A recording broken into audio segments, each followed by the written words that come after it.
ಅಂತ ತಪ್ಪಲನ್ನ ತಿಂತಾ ಇರುವವನ ಹೆಸರು ಬುಡನ್ ಖಾನ್ ಅಂತ. ಈತ ಆಧುನಿಕ ಯುಗದ ಟಾರ್ಜನ್ ಅಂತಾನೆ ಖ್ಯಾತಿಯಾಗಿರುವ ಈತ ಇರೋದು ಏನ್ ಮಾಡ್ತಾನೆ, ಈತ ಹೇಗೆ ಬದುಕ್ತಿದ್ದಾನೆ ಅನ್ನುವ ಒಂದು ಸಂಪೂರ್ಣ ವಿವರವನ್ನ ನಿಮ್ಮ ಮುಂದೆ ತೋರಿಸ್ತೇವೆ.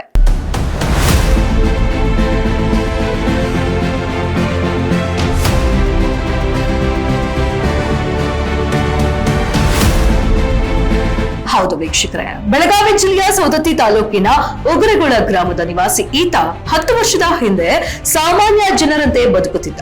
34 ವರ್ಷದ ಬುಡನ್ ಖಾನ್ ಆಧುನಿಕ ಯುಗದ ಟಾರ್ಜನ್ ಎಂದು ಹೆಸರುವಾಸಿಯಾಗಿದ್ದಾನೆ. ಈತ ಊಟ ಮಾಡುವುದನ್ನೇ ಬಿಟ್ಟು ಸುಮಾರು 10 ವರ್ಷಗಳಾಗಿವೆ. ಈತ ಬೆಳಗಾದ್ರೆ ಸಾಕು ಪ್ರಾಣಿಗಳ ಹಾಗೆ ಕಾರ ಕಾರ ಅಂತ ಎಲ್ಲಾ ಗಿಡಗಳ ಎಲೆಗಳನ್ನ ತಿಂತಾನೆ. ಈತ ಮಧ್ಯಾಹ್ನ ಊಟ ಕೂಡ ಯಾವುದೇ ಉಪ್ಪು ಮತ್ತು ಖಾರ ಇಲ್ಲದೆ ಮಾಡ್ತಾರಂತೆ. ಆದ್ರೆ ವಿಚಿತ್ರ ಏನಪ್ಪಾ ಅಂದ್ರೆ ಈತ ಮಂಗಗಳು ತಿನ್ನೋದನ್ನ ನೋಡಿ ಈತ ತಿನ್ನೋದಕ್ಕೆ ಶುರು ಮಾಡಿದ್ದಾನೆ.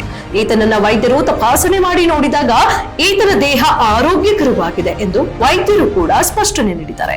ಈತ ನಾನು ತಪ್ಪಲನ್ನ ತಿಂದ್ರೆ ಆರೋಗ್ಯವಂತನಾಗಿರುತ್ತೇನೆ ಎಂದು, ನನಗೆ ಯಾವುದೇ ತರ ಚಳಿ ಆಗಲ್ಲ, ನನಗೆ ಯಾವುದೇ ತರ ಆರೋಗ್ಯ ಸಮಸ್ಯೆ ಬರಲ್ಲ ಅಂತ ಹೇಳ್ತಾನೆ. ಹಾಗೆ ನನಗೆ ಊರಲ್ಲಿ ಮನೆಯಲ್ಲಿ ಇರೋಕೆ ಆಗಲ್ಲ, ನನಗೆ ಈ ಗುಡ್ಡ ಕಾಡು ಪ್ರದೇಶದಲ್ಲಿ ಇರಬೇಕು ಎನಿಸುತ್ತೆ ಎಂದು ಈ ಆಧುನಿಕ ಯುಗದ ಟಾರ್ಜನ್ ಬುಡನ್ ಖಾನ್ ಮಾತಾಗಿತ್ತು.